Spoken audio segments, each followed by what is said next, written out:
Salut et bienvenue dans The Root of All Real Estate. Avec moi, Étienne Mellor, propriétaire de 3 agences immobilières. Avec plus de 20 ans d'expérience et plus de 20 millions de dollars de chiffre d'affaires chaque année, je suis super content de vous avoir avec nous aujourd'hui. Que vous soyez un agent immobilier, un entrepreneur ou juste curieux, vous allez trouver quelque chose qui vous parle ici. Si vous êtes prêt à foncer, saisir de nouvelles opportunités, vous êtes au bon endroit. Vous écoutez The Root of All Real Estate avec France Loranger. Sortir. Oui, bien, écoute, je pense rapido presto à peut-être des idées ou concepts. Moi, je suis beaucoup dans le redonner au suivant et j'attends rien en retour. Donc, j'ai été élevée comme ça toute ma vie. Donc, c'est sûr que quand je fais de l'immobilier ou même je fais du bénévolat, dans le soccer, beaucoup, j'en ai toujours fait d'ailleurs pour plein de causes, bien, j'ai toujours ce sentiment-là que je dois aider l'autre en premier. Mais de où ça vient, ça? Je pense que ça vient de mes parents, de mon père surtout, le fait que, tu sais, très jeune, j'ai été impliquée avec le Club Optimiste, puis à faire des activités sociales qui redonnent à la société puis à la communauté. Mais c'est pas la norme, je veux dire, moi, de mon vécu, non, c'est parce pas... que j'essaie d'avoir des bénévolats dans les 10 dernières années, puis il n'y en a plus. Non, tout le monde pense plus transactionnel, plus à soi. Il y a une chose que je dis toujours, puis peut-être que je me trompe, mais si on ne peut pas prendre soin de nos besoins de base, ça va être dur des fois d'être capable d'avoir le mindset que tu viens de décrire et de penser aux autres. Comme moi, tu sais, l'exercice qu'on fait présentement, là, ça me requiert beaucoup de temps, de mon temps. Ça me requiert un investissement financier. J'ai une équipe, j'ai de l'équipement, il faut coordonner et tout ça. Ça me coûte beaucoup. Il y en a beaucoup qui disent, pourquoi tu fais ça? Je veux dire, au début, quand tu te fais approcher, tu te dis, c'est what's the trick? C'est quoi le... Mais c'est ça le mindset. Oui, c'est que si je te donne de la visibilité, si j'apprends à te connaître, je ne sais pas où ça va mener. Je ne sais pas quelle opportunité possiblement pourrait en ressortir. S'il y en a une, s'il n'y en a pas, bien, j'aurais fait un beau geste et je crois que dans l'univers, si on donne plus qu'on reçoit ou qu'on veut, bien, ça va venir. Bien, pas je crois. Je sais aujourd'hui, j'ai 48 ans. Oui. Ça n'a pas toujours été comme ça. Par exemple, c'est pour ça que je te posais la question. Mon mindset n'était pas comme ça quand j'étais plus jeune. C'est pour ça que tu me posais la question de où ça partait jeune. Parce que que quand je pense que c'est traduit de mon père. Oui, mais même en tant que courtier, moi, je n'étais pas de même du tout. J'étais transactionnel, j'étais le prochain. Je ne gardais même pas l'information des clients. Si je faisais une vente, puis c'était comme, OK, next. Move on, oui.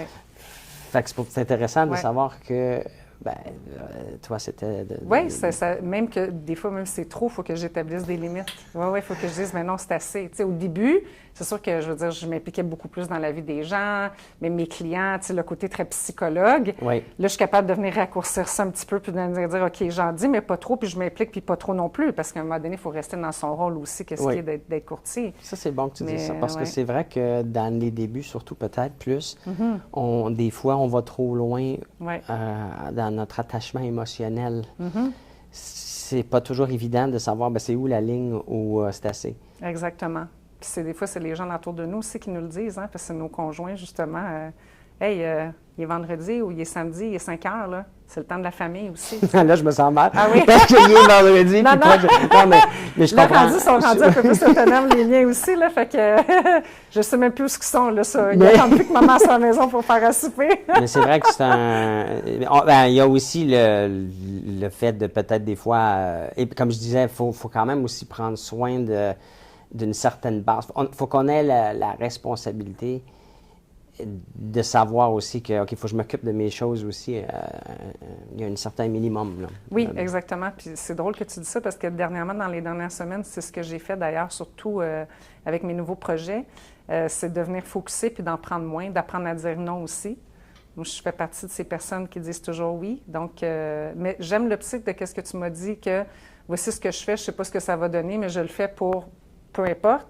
C'est ce que j'ai vu un peu quand j'ai décidé de venir, puis j'ai rencontré ton fils aussi. Je me suis dit, pourquoi, là? C'est quoi, là? Il y a anguille sur roche à quelque part, il y a quelque chose qui ne fonctionne pas. Puis après, j'ai vu que non, regarde, tu sais, on fait ça pour le plaisir, puis on voit qu'est-ce que ça donne, puis j'aime les nouvelles idées, j'aime le concept, j'aime le fait qu'on collabore ensemble en tant que courtier. Puis il faut dire ça aux autres courtiers aussi. On collabore ensemble. Nos clients, c'est nos clients. Mais jusqu'à temps qu'on arrive pour faire une offre d'achat. Une fois qu'on est en offre d'achat, nos clients, on les garde en tête, évidemment, on est là pour Ouais. les baquer, mais notre client devient l'autre partie. Puis ça devient C'est plus avec facile. Tu sais, là, on apprend à se connaître. Ça va être plus facile dans le futur si jamais il y a transaction. Ben là, moi, je ne fais plus d'immobilier directement, mais à travers peut-être un de mes courtiers, si jamais il y a un scénario qui est plus compliqué ou, je ne sais pas, c'est dur d'agir avec quelqu'un qu'on connaît ou qu'on a appris à connaître de façon plus froide et moins collaborateur. Je ne m'exprime pas très bien. Tu veux dire, si on a déjà collaboré ensemble, T'sais, peu importe la base était laquelle. C'est plus dur Ouais. de juste dire non ou texter plus froid ou de ne Ouais. pas répondre à une communication une fois qu'on a eu la chance de démarrer une relation. Exact. Disons-le comme ça, c'est peut-être plus clair. Ouais. Tu sais, c'est ça aussi pourquoi je fais l'exercice. Il y a l'autre aspect qui, je trouve qu'au Québec, les courtiers dans la province de Québec n'utilisent pas les réseaux sociaux à leur pleine capacité. Et c'est pour un peu faire un point sur, OK, si on crée du contenu, puis si on se met plus de l'avant, on a plus de visibilité, oui, et on facilite que notre clientèle future potentielle apprenne à nous connaître et ça facilite tout que quelqu'un pense qu'il nous connaît plus parce qu'on a créé des contenus, on a été vu ou C'est comme s'ils nous écouté, connaissent là. déjà finalement, puis ils savent déjà à quoi s'attendre avec nous. Ça vient les sécuriser dans quelque chose qui est très insécure à la base. Toi, est-ce que tu utilises beaucoup les réseaux sociaux? J'ai commencé. OK. J'ai commencé beaucoup dans les derniers mois à faire des petites vidéos. J'ai pris plaisir beaucoup.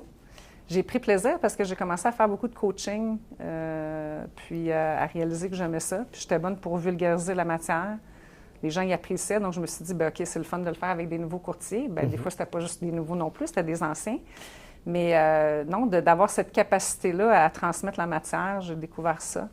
Puis la beauté Ouais. aussi de se mettre plus de l'avant, c'est épeurant, oui, mais on réalise, et moi je le vis, là, c'est qu'on attire aussi des gens qui apprécient ou aiment la façon qu'on communique, notre personnalité, etc., etc.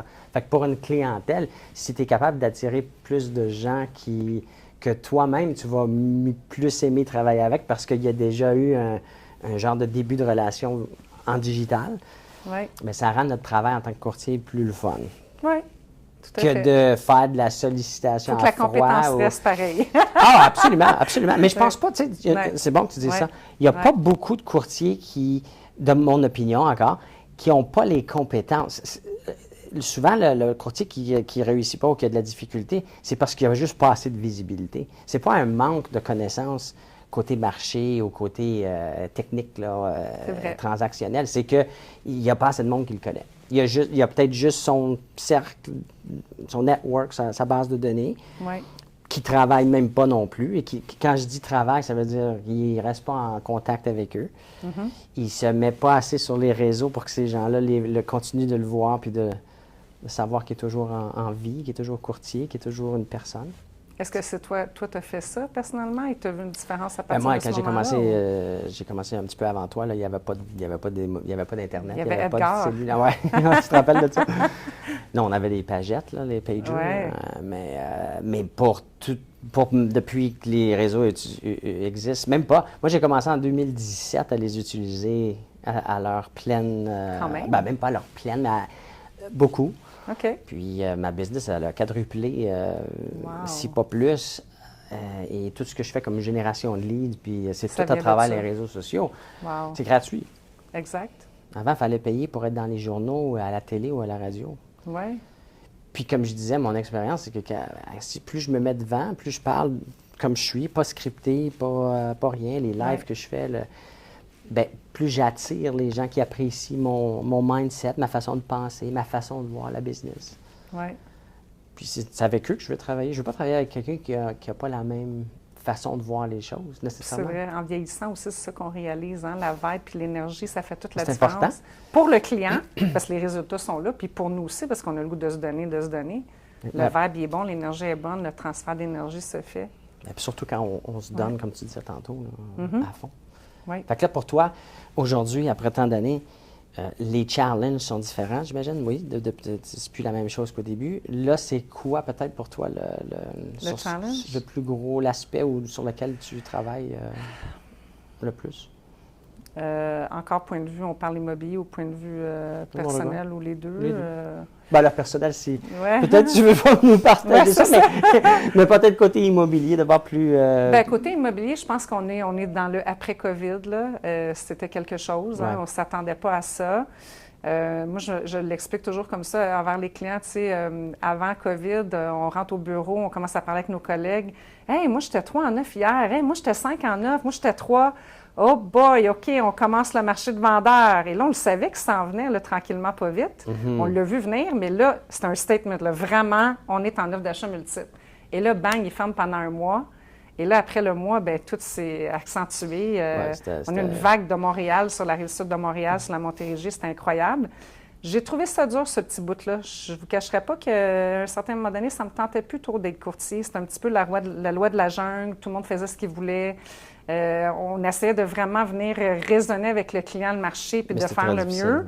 Mais même la raison, là, elle l'emportait pas. Là, parce que toi, en 2003, c'était, je vais dire similaire, mais c'est pas similaire, mais c'était un marché de vendeurs. Là. Moi, en 2001, 2002, 2003, c'était pas comme ça l'a été pendant la pandémie. Là, ça, c'était vraiment exagéré. Mais il y avait quand même, j'en parlais avec un courtier tout récemment, il y avait quand même 2-3 offres. Oui, quand même. Puis je me rappelle qu'on faisait tout à la main. Hein? Il n'y avait pas de signature électronique. On était sur la route de notre voiture en train de faire signer les cartes copies de chaque document. Non, on l'a appris à la rough un peu. On l'a appris à... Fait que tu avais déjà passé... je veux pas dire que c'était deux pareils, mais il y avait eu quand même un moment... Mais c'était plus au ralenti, peut-être à cause de la technologie. Tu as raison. On voyait peut-être pas ça de la même façon non plus. En même temps, un certain regard avec l'expérience qu'on a maintenant mais comme tu dis, tu sais, 25, 35 sur le même offre d'achat. Je sais qu'à Montréal, il y a beaucoup de courtiers qui avaient eu de l'habitude d'être en offre d'achat multiple, beaucoup plus que nous sur la Montérégie. Pas comme ça. Et tu sais, où s'en tenir aussi, parce que là, bien, tu veux conseiller les clients, mais conseiller sur, écoute, combien de mille de plus tu mets à chaque offre, dépendamment du budget, du prix. Non, c'était quelque chose.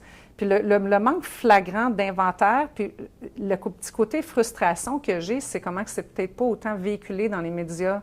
Ce manque-là d'inventaire. Tu sais, on commence à en parler, je veux dire, les politiciens aussi, mais ça fait longtemps là, que ça existe. Là, ça fait plusieurs années maintenant qu'on est là-dedans, puis que nous, on voit ça venir, puis on dit, hey, ils vont-tu en parler à un moment donné? Ils vont-tu prendre ça au sérieux? Parce que là, ça n'a plus d'allure. Là. Si vous êtes ici, c'est parce que vous prenez votre business d'une manière sérieuse. Étienne va prendre le temps de vous expliquer exactement qu'est-ce que ça prend pour être capable de générer plus gros revenus. Moi, ça fait quand même très longtemps que je connais Étienne. Puis ce que moi, j'ai appris d'Étienne, c'est qu'il regardait toujours les choses d'une manière élargie. Quand on a une vision de voir quelque chose d'un côté, il essaie de voir, mais comment est-ce qu'on peut faire ça 10 fois plus, 10 fois plus gros? Il pense toujours en gros. Que vous soyez à temps partiel, que vous soyez à temps plein, que vous soyez un étudiant, que vous soyez mère de famille, puis vous travaillez de la maison. Il y a quelque chose pour tout le monde ici. Prenez la chance, je vous garantis que vous allez avoir des résultats. C'est une opportunité qui est rare, c'est une opportunité qui ne sera pas là continuellement. Amenez votre business au prochain niveau. Vous risquez de le regretter, je vous le dis. Cliquez en bas, vous n'avez rien à perdre. Les médias vont toujours à l'extrême, c'est le sensationnalisme. C'est pas, c'est pour avoir les vues, puis c'est un peu exagéré, souvent des deux côtés, le bon ou mauvais. Oui. Fait que oui, on est rendu. On a eu les nouvelles cette semaine. Je ne sais pas si tu as eu la chance, là, mais le 30 ans sur la construction neuve, le 30 ans pour les premiers acheteurs, puis l'augmentation du prix pour une hypothèque avec assurance. De 1 million à 1,5. J'ai mis un post que j'ai lu dans le Financial Post qui parlait de ça va être extraordinaire pour les gens qui sont dans l'industrie comme nous en immobilier. Ça va aider la cause. Et que 2025, même le premier trimestre de 2025 pourrait être pas mal mieux que ce qu'on a vécu. Toi, vois-tu que ça va aider tant que ça ou c'est... Bien, moi, la manière que je le vois, j'ai un client qui me posait la même question hier quand on faisait une visite, puis il dit, toi, t'en penses quoi? Bien, c'est sûr que dans les 5 prochaines années, les 5 premières années du 30 ans, c'est pas mal juste de l'intérêt, là, mais je trouve que c'est quand même mieux que de ne pas acheter. Parce que moi, je dis tout le temps aux gens, quand tu es capable d'acheter, t'achètes. Peu importe c'est quoi le produit. Ouais. Donc, tu dis, regarde, je me fais préautoriser, c'est ça ce que je peux acheter pour. Qu'est-ce que je peux acheter de mieux pour ce budget-là? Et je passe à l'action. Ce ne sera peut-être pas ce que j'avais visionné que ça allait être, mais si je suis capable de passer puis de l'acheter, fais le move. Après 4, 5 ans, 6 ans, 7 ans, ça passe vite comme ça. Tu revends, tu fais de l'argent, tu passes au prochain produit que tu vas aimer un peu plus que le premier. Donc, c'est slowly but surely des petites étapes, tu sais. Tantôt, j'avais un courtier hypothécaire je faisais un live, puis je l'ai invité pour discuter de ça. Puis on parlait, tu sais, le rabais, rabais, c'était pas le rabais. Ça revenait à peu près à 200-300 $ d'escompte, de rabais, si on compare une hypothèque aujourd'hui avec les nouvelles réglementations, là, si on avait un 30 ans d'amortissement. Fait que pour le ménage moyen, c'est quand même 200, peut-être 300 $ potentiellement là, de moins par mois. Mais toi, tu le vois pas nécessairement comme... Ça va pas nécessairement pousser plus de gens... Bien, ça l'aide. N'importe ça quel... l'aide, mais ça c'est va comme pas... une petite annonce de réduction de taux, ça l'aide. Hein? À chaque fois qu'il y a des petites étapes qui sont faites, ça l'aide. On voit un mouvement, on le ressent dans la vie de tous les jours. Qui te disent, bien, on va attendre parce que là, c'est peut-être... Beaucoup, avant cet été, beaucoup ont repris. Là. Depuis les 2 bonnes nouvelles de diminution de taux, là, ils ont repris, ça leur a donné confiance. Je revois vraiment que les gens disent « Ah oui, je commence à trouver ça intéressant ».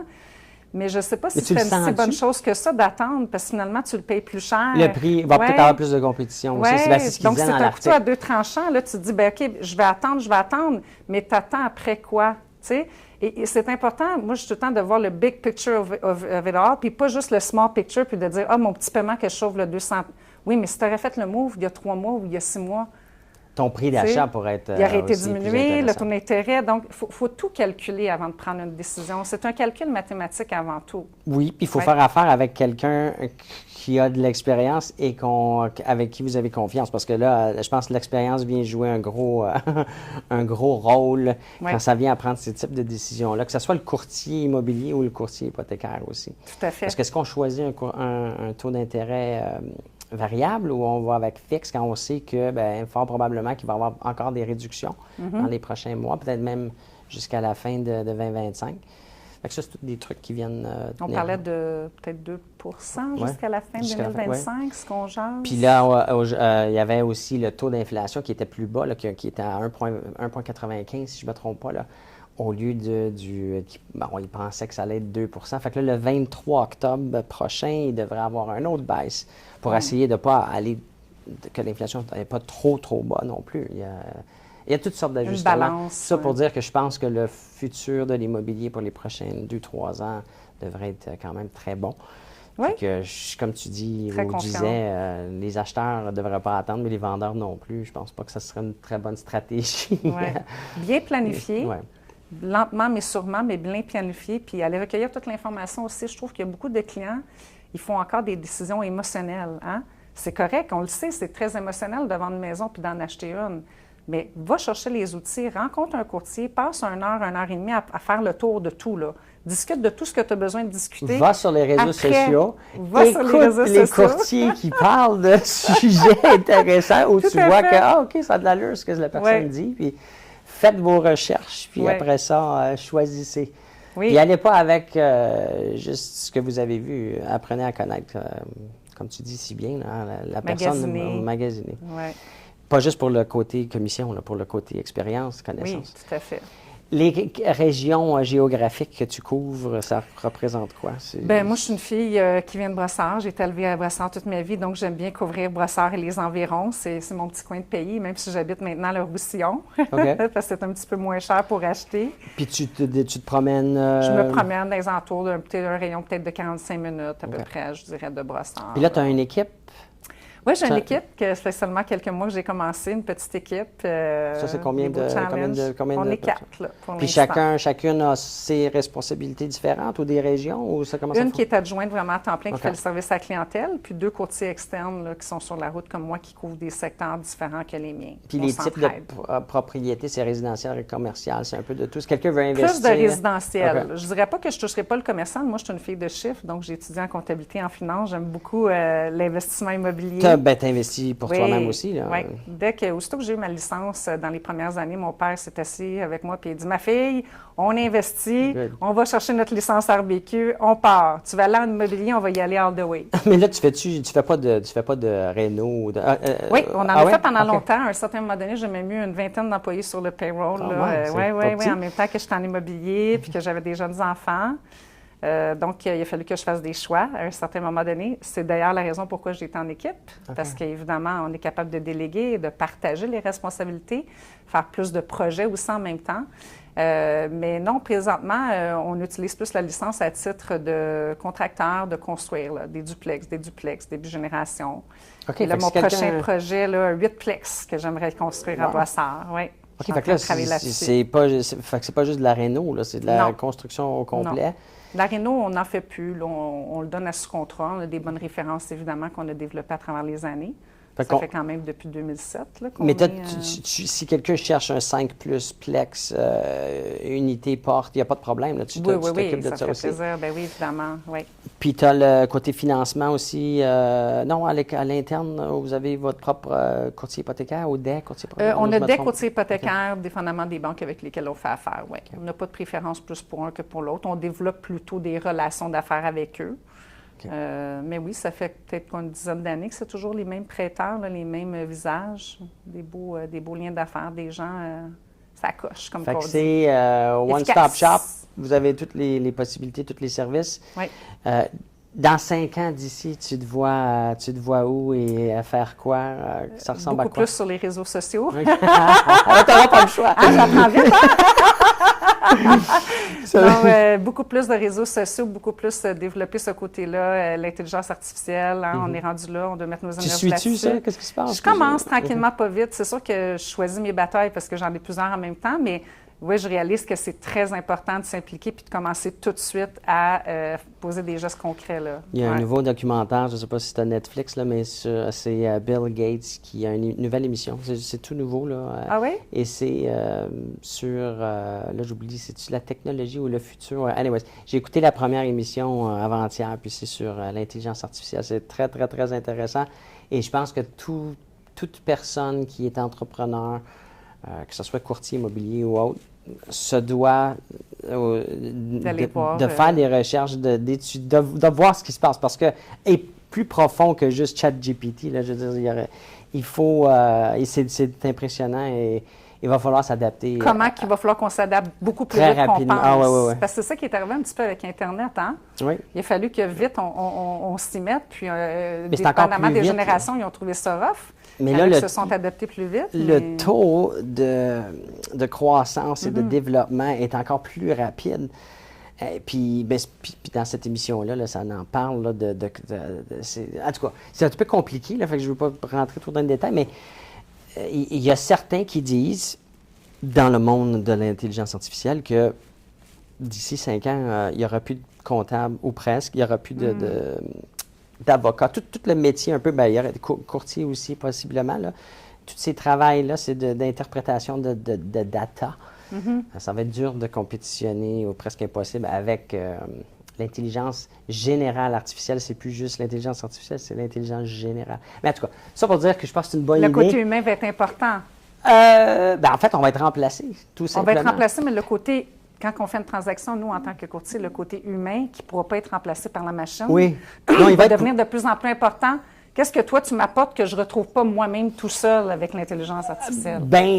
C'est ça qui était peurant, Ouais. c'est que où sont rendus avec l'émotion, sont rendus avec plus juste l'intelligence artificielle, c'est l'intelligence générale, Mélange, ce qui veut dire ok. que c'est comme un humain, mais plus intelligent qu'un humain.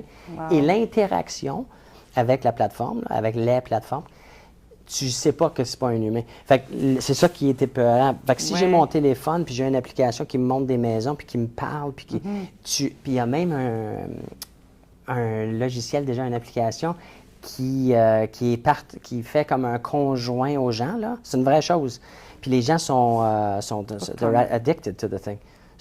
Avec la personne triste un qui n'est petit pas peu. vraie. Mais c'est tellement Ouais. bon que c'est mieux qu'un humain. C'est ça, en tout cas. Je pense qu'on se doit... L'avenir est incertain, d'ailleurs. Il faut Il y a quelque chose faut d'incertain savoir. là-dedans parce que ouais. c'est de l'inconnu. Même si on commence à aller regarder tous les articles, aller voir tous les trucs qui feront sur Netflix, il y a quand même un côté incertain qu'on ne sait pas ce qui va Ah arriver ouais. une fois que tout ça va être en place. À 100%. Puis moi, ce Ouais. que j'aime faire, c'est d'aller voir, mettons, c'est un peu plate, j'imagine pour le commun des mortels, là, mais je vais sur YouTube puis je vais écouter des gens qui sont comme la personne qui est en charge pour Google de la division, le CEO de AI Google ou